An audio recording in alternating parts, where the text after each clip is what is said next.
This week on Jerusalem Dateline, the White House announces U.S. President Trump will visit Israel on the day Israel celebrates the 50th anniversary of the reunification of Jerusalem. He hosted Palestinian Authority President Mahmoud Abbas, but warned about incitement. There can be no lasting peace unless the Palestinian leaders speak in a unified voice against incitement and hate.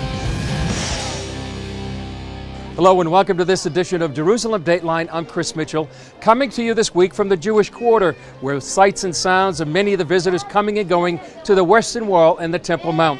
U.S. President Donald Trump is forging ahead with the ultimate deal, peace in the Middle East. Palestinian President Mahmoud Abbas visited the White House, where Donald Trump raised some concerns. Jennifer Wishon reports. Palestinian President Mahmoud Abbas arrived at the White House without the usual fanfare afforded visiting heads of state. Weakened by rivals back home, he was anxious to meet with President Trump and solidify his position as chief broker for the Palestinians. There can be no lasting peace unless the Palestinian leaders speak in a unified voice against incitement to violate and violence and hate. There's such hatred, but hopefully there won't be such hatred for very long. Trump also raised concerns about the Palestinian Authority sending payments to the families of convicted terrorists in Israeli jails. Abbas laid out his own demands. Mr. President, it's about time for Israel to end its occupation of our people and of our land after 50 years. President Trump will reportedly travel to Israel later this month, a trip that will coincide with the 50th anniversary of the Six-Day War, leading some to speculate he'll use the occasion to announce he's moving the U.S. Embassy from Tel Aviv to Jerusalem. The Arab world respects a strong horse, and even if you're doing something that they may not necessarily like, if you're decisive and swift and strong about it, a lot of times they respect that. President Trump says he's eager to facilitate, mediate, and arbitrate a deal, but ultimately the solution must come from the Israeli and Palestinian people. Jennifer Wishon, CBN News, the White House. Other foreign policy issues facing President Trump is U.S.-Russia relations, the ongoing Syrian civil war, and the crisis in North Korea. Dale Hurd reports. The Kremlin says Russian President Vladimir Putin and President Trump agreed during a phone call to step up U.S.-Russian diplomatic efforts on Syria. It could signal a thaw after some, including the president, have said relations between Moscow and Washington are at an all-time low. Secretary of State Rex Tillerson in Saudi Arabia. Well, it was a very constructive call that the two presidents had. Very, very fulsome call, a lot of detailed exchanges, so we'll see where we go from here. The White House said the two leaders discussed setting up safe zones in Syria. The U.S. is also working with China on a stronger UN Security Council response to North Korea, including sanctions, after Pyongyang's repeated ballistic missile launches. The most recent missile test on Friday failed. And Congress has passed legislation that would intensify financial pressure on the North. Military pressure is also being brought to bear. U.S. Air Force B-1 bombers have conducted what are called presence missions near the Korean peninsula twice in the past 2 weeks, in a move designed to show North Korean leader Kim Jong-un what he's up against. A THAAD, Terminal High Altitude Area Defense Missile System, is now operational in South Korea. That angers China, which sees it as a threat to its security, and Beijing has demanded its removal. It's even triggered protest by some South Koreans, the people it was sent to defend. The Trump administration has been greeted by so many foreign policy crises in its first 100 days. One political cartoon shows Barack Obama tossing President Trump a foreign policy hand grenade. In addition to North Korea and Syria, there's also Iran's nuclear program and ISIS, and none of them look to be resolved anytime soon. Dale Hurd, CBN News. In other news, the Islamic group Hamas is saying it's no longer calling for the destruction of Israel. That announcement is part of a new political program, apparently intended to end its international isolation.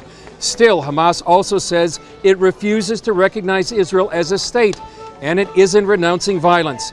And it also wants to liberate all of historic Palestine, including what is now Israel.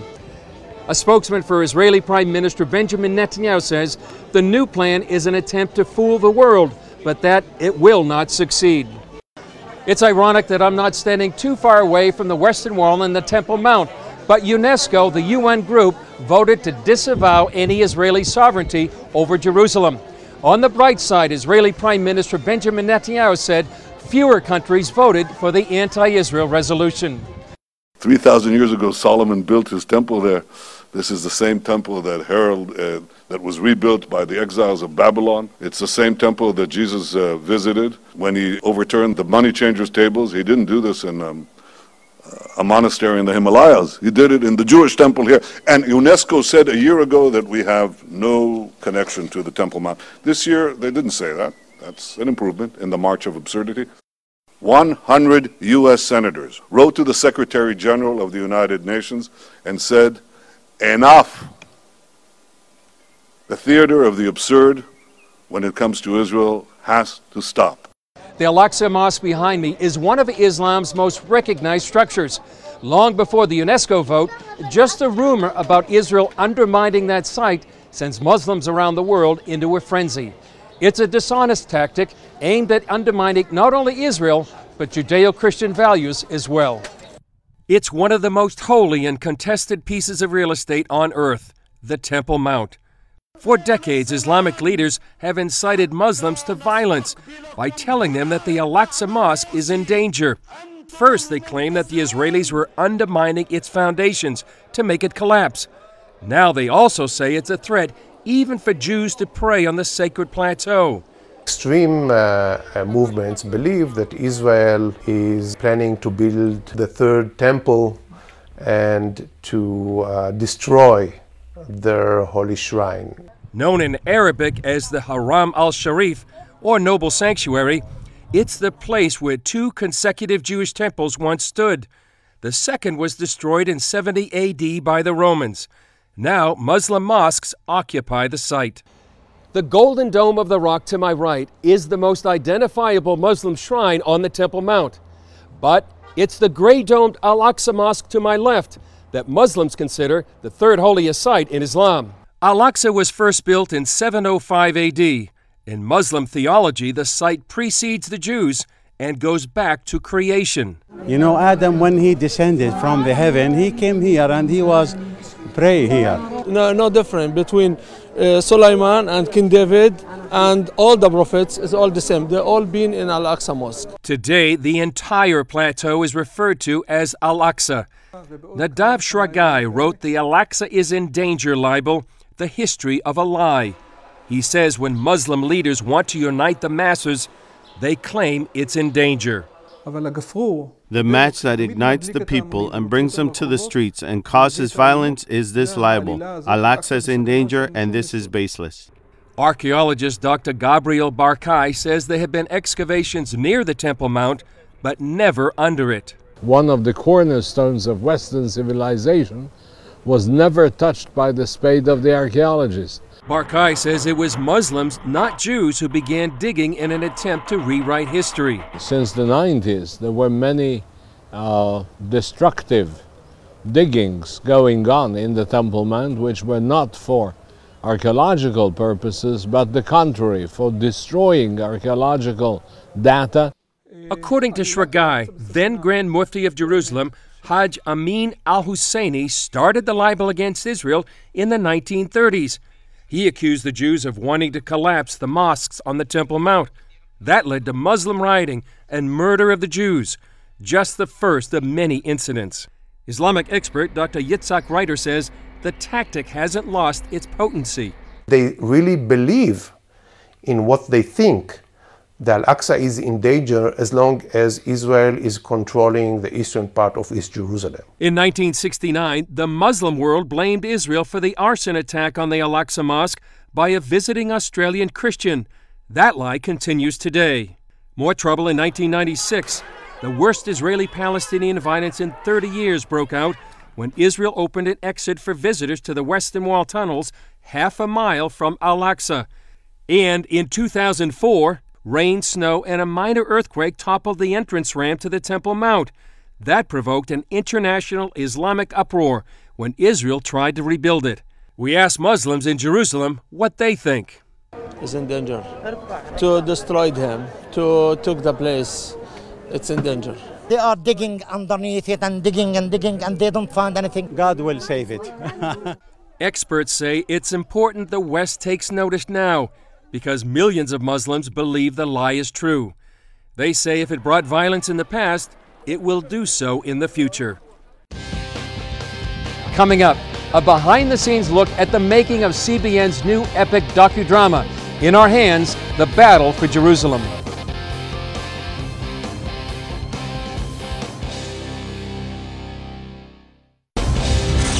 Welcome back to Jerusalem Dateline here in the Old City. In less than a month, Israelis will celebrate one of the greatest military victories of all time, the Six-Day War and the reunification of the city of Jerusalem. In tribute to what many see as God's victory, CBN documentaries produced In Our Hands, The Battle for Jerusalem. CBN's Scott Ross interviewed the writer and director of the film. By 4:30 a.m., the Israelis had reached the Jordanians' command bunker. For the next 45 minutes, they lined the opening of the bunker with 21 pounds of TNT. This is Ammunition Hill. This is the site of what is still today the bloodiest battle in Arab-Israeli history. I talked with In Our Hands, the Battle for Jerusalem writer and director, CBN's Aaron Zimmerman. The docudrama tells the story of Israel's victory in the city during the 1967 Six-Day War through the eyes of the paratroopers. Did you do reenactments here? We did. The people who run Ammunition Hill were very great to us, and they let us have the run of the place for 2.5 nights. We had snipers shooting from the bunkers. We had them crawl through the grass, up the hill, through the barbed wire. They even showed us the original bunker. The battle kind of ended when the Israelis got to the top of the hill and they found the Jordanian command bunker. And they took 21 pounds of TNT and blew that sucker into next week. And so they showed us that and they said, well, you're welcome to use this bunker again to stage your explosion. And we thought, great. You know, if it survived a real explosion, it can survive a fake movie one. Based entirely on facts, the film includes dramatizations of important scenes like Commander Motogur talking to troops on the Mount of Olives. We are sitting on a ridge overlooking the old city, and soon we shall enter it. The old city of Jerusalem, which generations have dreamed of and longed for.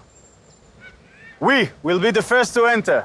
And running through the streets of Jerusalem under threat of sniper fire to take the Temple Mount and Western Wall.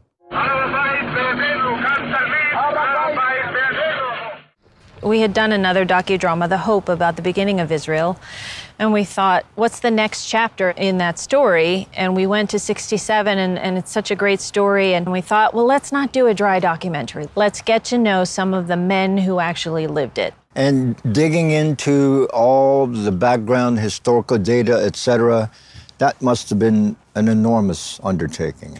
I tried to use primary sources as much as I could. I tried to use people's diaries. I tried to use minutes from Israeli government meetings. I used personal interviews, but all of the dialogue in the film was recorded in history. As a result of the war, Israel tripled in size, beating the combined armies of Syria, Egypt, and Jordan to win the Golan Heights, the Sinai Desert, and Judea and Samaria, and reuniting beloved Jerusalem. To cover the whole war would take too much time, so we narrowed it down to the Battle of Jerusalem, and then we narrowed it down further to one group of men, the 55th Paratrooper Brigade, and I really liked them because they weren't regular army. They were the reservists. They were a little bit older, they were the husbands and the fathers and the businessmen, and they were the guys that ended up going into Jerusalem. We shouldn't wait for that to change. Let's go. Step on it, Bensu. I mean, these actors are very realistic. Oh, they're great, yeah. Did it have an effect on the actors themselves? Because it's more than just history. This is in many cases, their fathers, their grandfathers. They're depicting this. How did they respond to that? I had a lot of guys tell me their personal family histories. I had so many guys say to me, well, my grandfather was in the Holocaust, or my grandfather, in one case, Sharon Friedman, who played Motigor, his grandfather was one of the guys who fought for Jerusalem in '48 and saw the whole siege and everything. The little woman who came and offered up the flag, she wanted that flag to be used and flown at the Western Wall. At the Western Wall. I mean, that brought tears to my eyes. Oddly enough, the paratrooper Yoram Zamosh, who's part of that story, I asked him, did you ever see that family again? And he said, we did. And he said, a few months after the war, the old grandmother had passed away. Really? Like she was waiting. She had lived through getting kicked out of her home in '48, and she had lived through all of that, hoping to see Jerusalem reunited. From start to finish, Zimmerman worked on the film for just a year. But was there anything that you uncovered, something unknown, not something that you just didn't know anything about at all? What was interesting to me was the response to the paratroopers. When they came into town, they were heroes. These families came out. Now keep in mind, there was also a blackout because of the Jordanian shelling. There was all of that going on, and still these women would come out of their houses with food. How did it affect you personally? From the film side, I learned what an amazing thing can happen when everybody works together, and you have so many good people doing what is their specialty, whether it's training the army, whether it's doing makeup, whether it's doing explosives. What I took away from the war, there are two things you can do in life. You can practice and plan, and just the hard work and living something to see that result come out the way that it did. Or you can be in a situation like the paratroopers where you train for one thing, then life throws you another way. And can you adapt to that? I asked Zimmerman what she wants the audience to take away from the film. Well, two things. I tried hard to keep it as apolitical as possible to give it a wider audience. Number one, I want them to see the sacrifice that these men made. Number two, we went back 20 years to 1948 to what happened when the Jewish quarter fell and the Jordanians ethnically cleansed every Jew from the old city of Jerusalem. And then at the end of this segment, the Jordanian officer says, we have so completely destroyed this place that no Jew can ever return here. So then we fast forward 19 years and show how they did. And what will Israelis think of the film? I hope it will be good. I want people to take away a pride in their heritage. And after all the bloodletting and everything else that's occurred here historically, there's no way that Israel, Jews are going to give up this city. No, I don't think so. I mean, Moshe Dayan said it when he got to the Western Wall. We've come to the city never to depart from it again. Scott Ross at Ammunition Hill in Jerusalem. CBN will be showing this docudrama in theaters around the country on May 23rd. If you, your group, church, or synagogue would like more information, go to inourhands1967.com. Up next, Israel's birth. Some say it's miraculous.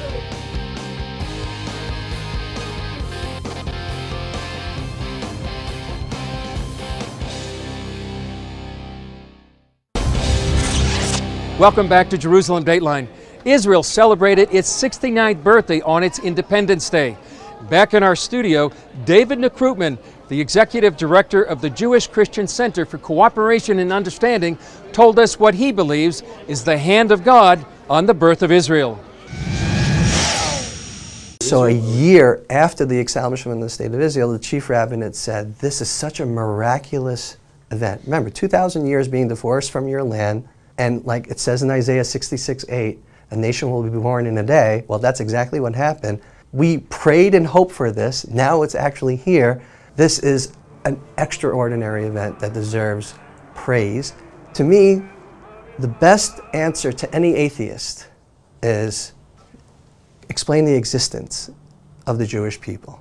There's no logical reason in the world that we should be here today. It's only by God's unfailing love for his people, for his covenantal word. And this is my biggest proof, the state of Israel. If God is faithful to me, he's definitely faithful to you as a Christian. So why can't we just come together and acknowledge and praise God for the restoring of Israel in our lifetime? Would you say many of the conditions that existed in 1948 still exist today when Israel is surrounded by enemies that want to destroy it? Well, that's Psalm 118. For me, that's sort of like the basis, even though we're surrounded by all this. Death is always lurking over Israel. This is Psalm 91. Like, I can tell you this, when the rockets were going over Netanya, Psalm 91 came to mind. It's not the Iron Dome that protects us, it's the God Dome. It's His hand. There could be 10,000 arrows, 10,000 rockets. At the end of the day, there's this miracle that happens that God's protection is over this land. We wake up in miracles every single day in this land. And just walking the land, you feel God's presence more than any other place in the world.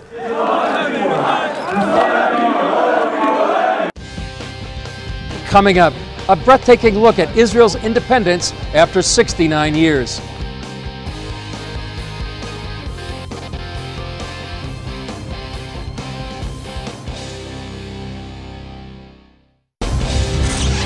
Welcome back. Modern Israel turned 69, and Israelis celebrated their anniversary with memorials, picnics, and fireworks. Here's a video of some of the celebration in Jerusalem and an example of what you can see on our Facebook page. Take a look. There's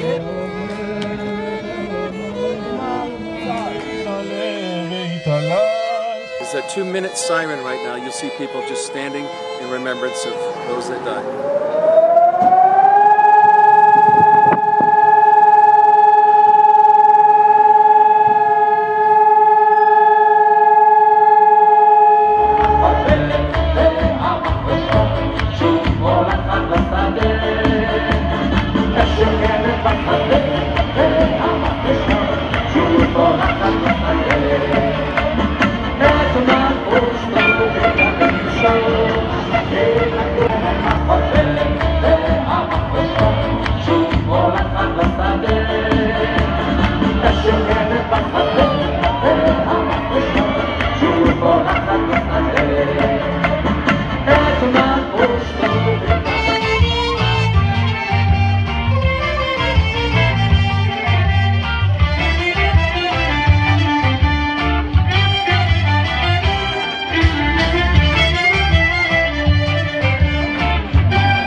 Well, that video is exciting and an example of what you can see on our social media. Well, that's it for this edition. Remember, you can follow us on Facebook, Twitter, Instagram, or YouTube. I'm Chris Mitchell. We'll see you next time on Jerusalem Dateline.